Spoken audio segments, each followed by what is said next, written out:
मधुबन के बाबा, मधुबन के बाबा मुरली वाले, आपका क्या कहना, आपका क्या कहना। ओम शांति। आज 13 जून 2026 के साकार मधुर महावाक्य हैं। आज मीठे मीठे बाप दादा बोले, मीठे बच्चे, बाप आए हैं सारी दुनिया से विकारों की तपत बुझाए, सबको शीतल बनाने। ज्ञान बरसात शीतल बना देती है। बाबा ने कहा, मीठे बच्चे, बाप आए हैं सारी दुनिया से विकारों की तपत बुझाए, सबको शीतल बनाने। ज्ञान बरसात शीतल बना देती है। बाबा ने आज प्रश्न पूछा कि कौन सी तपत सारी दुनिया को जला रही है। तो उत्तर में बाबा कहते, काम विकार की तपत सारी दुनिया को जला रही है। सब काम अग्नि में जलकर काले हो गए हैं। बाप ज्ञान वर्षा से उन्हें शीतल बनाते हैं। जैसे बरसात पड़ने से धरती शीतल हो जाती है, तो इस ज्ञान वर्षा से 21 जन्मों के लिए तुम शीतल बन जाते हो। किसी भी प्रकार की तपत नहीं रहती। तत्व भी सतो प्रधान बन जाते हैं, कोई भी तपते नहीं। ओम शांति। रूहानी बच्चे किसकी याद में बैठे हैं? जरूर अपने रूहानी बाप की याद में बैठे हैं।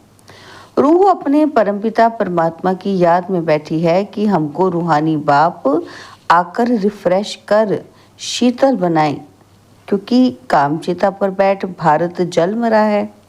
गाते भी हैं तपत बुझाए, तो फिर तपत काहे की? काम जिता की। बहुत तपत होती है तो मनुष्य मर पड़ते हैं, और इस काम चिता की तपत में भारत एकदम जल मरा है। इसलिए बाप को कहते हैं कि आकर शीतल बनाओ। बरसात पड़ने से शीतलता हो जाती है, धरती शीतल हो जाती है। यह तो बरसात है ज्ञान की। एक ही बार आकर इतना शीतल बनाते हैं, इतना सब कुछ दे देते हैं, जो सतयुग में कोई भी चीज की उत्कंठा नहीं रहती है। आधा कल्प उत्कंठा में रहते आए हो, बाबा आकर शीतल बनाओ। पतित पावन बाप आकर हमको शीतल बनाए। इस ज्ञान वर्षा से भारत अथवा सारी दुनिया शीतल हो जाती है। तुम स्वर्ग के मालिक बन जाते हो। मनुष्य मरते हैं तो कहते हैं स्वर्गवासी हुआ। वह तो सिर्फ मुख मीठा करते हैं, और तुम जानते हो कि स्वर्ग की तो अब स्थापना हो रही है।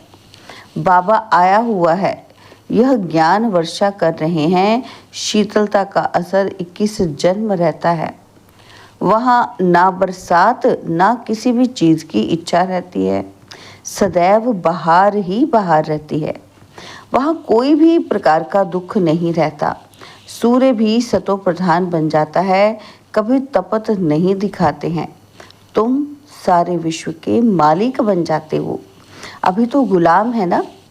गाते हैं मैं गुलाम तेरा, बाप को याद करते हैं। अब बाप कहते हैं तुम्हारी सेवा में मैं तुम्हारा गुलाम बनकर आया हूँ। तुम बच्चों की सेवा करता हूँ। पराए पतित देश पतित शरीर में मैं आता हूँ। इस पतित दुनिया में एक भी पावन हो नहीं सकता। सत्य को पावन और कलयुग को पतित कहा जाता है, क्योंकि सब विकारी हैं। भारतवासी ही इस नॉलेज को समझेंगे। जिन्होंने 84 जन्म लिए हैं वही ये नॉलेज सुनेंगे। वह सतयुग त्रेता में आने वाले हैं, वही आकर ब्राह्मण बनेंगे। नंबरवार पुरुषार्थ अनुसार बाप ने समझाया है कि अभी तुम ब्राह्मण वर्ण में हो, फिर वही देवता वर्ण में आएंगे। ब्राह्मण वर्ण अर्थात ब्राह्मण धर्म स्थापन करने बाप आते हैं। ब्रह्मा ब्राह्मण धर्म स्थापन करते हैं। ऐसे नहीं कहेंगे कि परमपिता परमात्मा आकर शूद्रों को ब्राह्मण बनाते हैं। यह तुम्हारी बाजोली चलती है, यह तो बहुत सहज है। तुम जानते हो कि ये चक्र कैसे फिरता है। विराट रूप में ब्राह्मणों की चोटी और शिव बाबा को भूल गए हैं। कहते हैं देवता, क्षत्रिय, वैश्य, शूद्र और फिर शूद्र से देवता। अब फिर ब्राह्मण कहाँ गए? ब्राह्मण लोग गाते भी हैं ब्राह्मण देवता ही नमः। तब प्रजापिता ब्रह्मा की वंशावली कहाँ गई? प्रजापिता ब्रह्मा का नाम कितना बाला है, चित्रों में भी कितनी भूल कर दी है। प्रजापिता ब्रह्मा की औलाद का कोई नाम निशान नहीं है। स्कूल में टीचर पढ़ाते हैं, वह भी सोर्स ऑफ इनकम है, एम ऑब्जेक्ट तो फिर ज़रूर चाहिए। तुम बच्चे जानते हो, क्या जानते हैं हम? कि उस पढ़ाई से ही मर्तबा मिलता है। पति तो दुनिया में भगवान आकर पतितों को पढ़ाते हैं। बाप कहते हैं मैं तुम बच्चों को पढ़ाकर पावन बनाता हूँ। इस पढ़ाई से इनकम देखो कितनी भारी है। आधा कल्प के लिए तुम तकदीर बनाते हो। भारत में गाया हुआ है 21 पीढ़ी। अब तुम बेहद के बाप से 21 पीढ़ी बेहद का वर्षा पाते हो। लौकिक बाप का है अल्पकाल का क्षण भंगुर का वर्षा, और इस बाप से तुम ऐसा वर्षा पाते हो जो पीढ़ी बाई पीढ़ी तुमको दुख नहीं रहेगा। भारत में ही बेहद का सुख था, यह ज्ञान और किसी की बुद्धि में नहीं है। यह ज्ञान देने वाला बाप जाने और जिनको देते हैं वो जाने, और न जाने कोई। ग्रंथ में भी उनकी महिमा गाई हुई है, एक ओंकार, निराकार, निरहंकार। इसका अर्थ भी अभी तुम समझते हो। वह तो सिर्फ गाते हैं निरहंकारी। इतनी बड़ी अथॉरिटी होते हुए भी उनको कोई अहंकार नहीं है।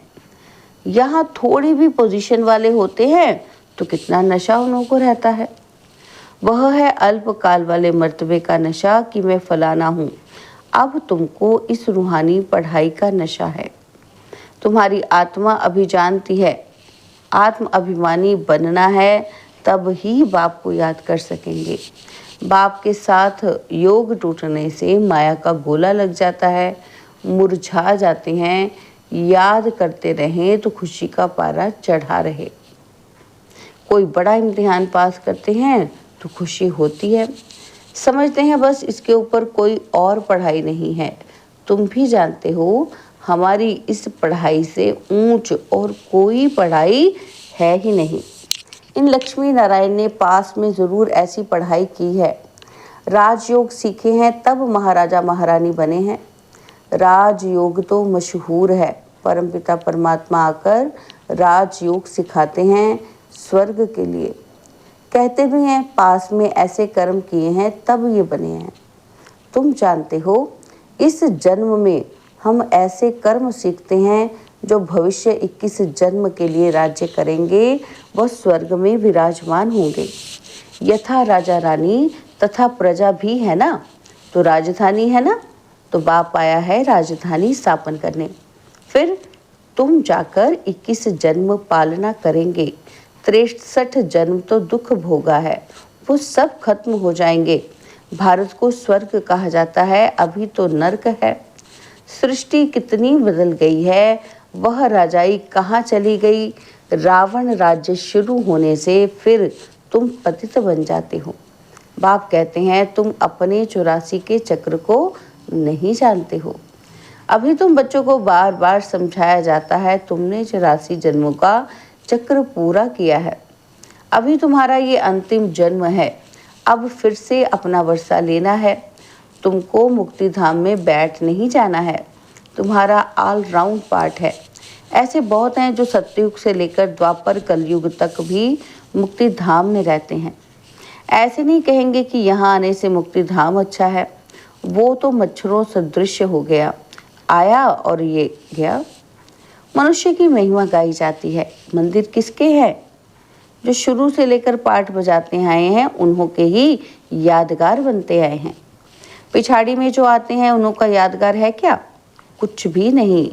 तुम्हारा देखो कितना भारी यादगार है। सबसे जास्ती तुम पाठ बजाते हो। तुम अपनी प्रारब्ध का टाइम पूरा कर जब भक्ति मार्ग में आते हो, तब फिर तुम्हारा यादगार तथा शिव बाबा के मंदिर बनने शुरू होते हैं। फिर और धर्म आते हैं, उन्हों का धर्म स्थापन होता है। तुम अपनी हिस्ट्री ज्योग्राफी भी जानते हो और सब धर्म वाले की भी जानते हो। 84 जन्मों की सीढ़ी है, पहले हम स्वर्ग में आते हैं फिर उतरते कैसे हैं ये तुम्हारी बुद्धि में है। हर एक जन्म में भिन्न नाम रूप वाले मित्र संबंधी आदि मिले हैं। ये सब ड्रामा में तुम्हारा पार्ट पहले से ही नूंधा हुआ है। ये बेहद का ड्रामा है जो हूबहू रिपीट होता है।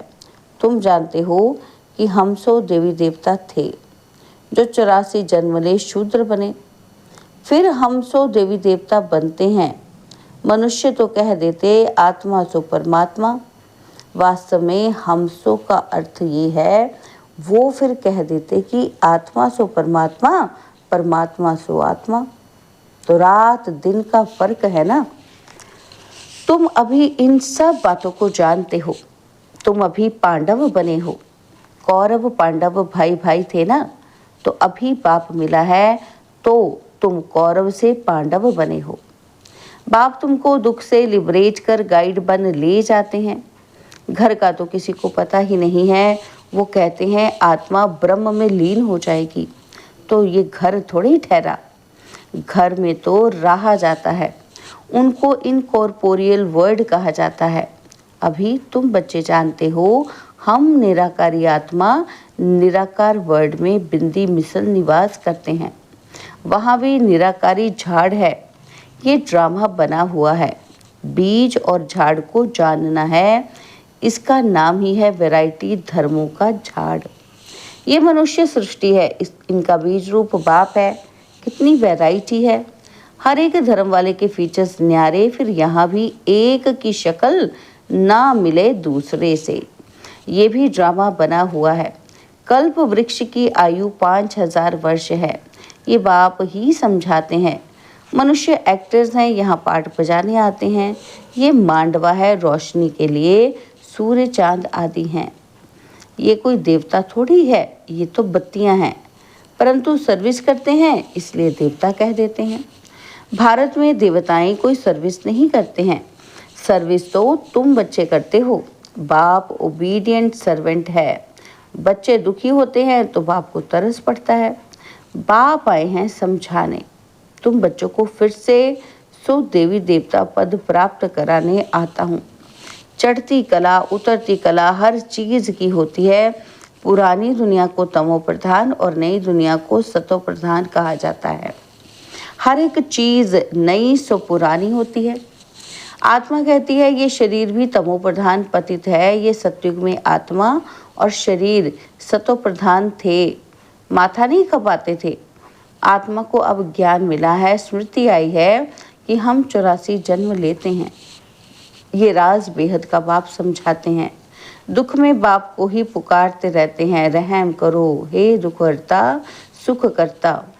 भारत ही सबसे सुखी था ना। भारत जैसा पवित्र खंड और कोई हो ही नहीं सकता। अभी बाप तुम बच्चों की झोली अविनाशी ज्ञान रत्नों से भरते हैं।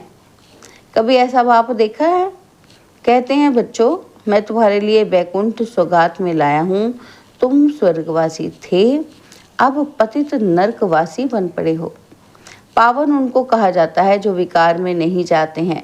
सतयुग में है संपूर्ण निर्विकारी और इस समय है संपूर्ण विकारी। बाप कहते हैं तुम भी संपूर्ण निर्विकारी थे, अब संपूर्ण विकारी बने हो और फिर संपूर्ण निर्विकारी देवता पद पाना है। बाप को याद करने से अक्षर देखो कितने अच्छे हैं।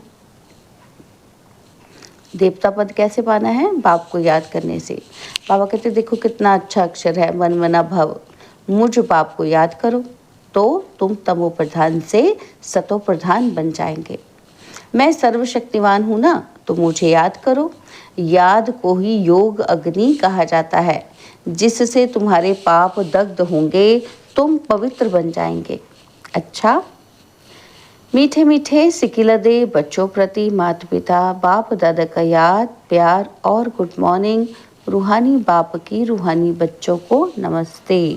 हम रूहानी बच्चों की रूहानी बाप दादाजी को दिलवा जान सिकवा प्रेम से नमस्ते। ओम शांति। प्यारे बाबा, मीठे बाबा, मेरे बाबा, शुक्रिया बाबा, शुक्रिया बाबा, शुक्रिया। धारणा के लिए मुख्य सार है। पहला पॉइंट है, रूहानी पढ़ाई के नशे में रहना है, बाप समान निरहंकारी बनना है, पोजीशन आदि का अहंकार नहीं रखना है, अपनी झोली ज्ञान रत्नों से भरनी है, संपूर्ण निर्विकारी बन देवता पद पाना है, कभी भी मुरझाना नहीं है। बाबा ने आज वरदान दिया, स्थूल और सूक्ष्म दोनों रीति से स्वयं को बिजी रखने वाले माया जीत विजयी भव। स्थूल और सूक्ष्म रीति से स्वयं को बिजी रखने वाले माया जीत विजयी भव। स्वयं को सेवाधारी समझ अपनी रुचि उमंग से सेवा में बिजी रहो तो माया को चांस नहीं मिलेगा। जब संकल्प से, बुद्धि से, चाहे स्थूल कर्मणा से फ्री रहते हो तो माया चांस ले लेती है। लेकिन स्थूल और सूक्ष्म दोनों ही रीति से खुशी खुशी से सेवा में बिजी रहो तो खुशी के कारण माया सामना करने का साहस नहीं रख सकती। इसलिए स्वयं ही टीचर बन बुद्धि को बिजी रखने का डेली प्रोग्राम बनाओ तो माया जीत विजयी बन जाएंगे। स्लोगन है, निश्चय और फलक से कहो कि बाबा मेरे साथ है तो माया समीप आ नहीं सकती। बाबा के व्यक्ति इशारे हैं, सदा हर्षित रहने के लिए अपनी नेचर को सरल बनाओ, सहनशील बनो। बाबा कहते, बाप दादा सभी बच्चों के चलन और चेहरे में, बोल व कर्म में सरलता और मधुरता देखना चाहते हैं। अगर आवेशता या थकावट के कारण थोड़ा भी बोल मधुर नहीं है, चेहरा मधुर नहीं है, सीरियस है तो गुण संपन्न नहीं कहेंगे। कैसे भी सर्कमस्टांस हो, लेकिन मेरा जो गुण है वो मेरा गुण इमर्ज होना चाहिए।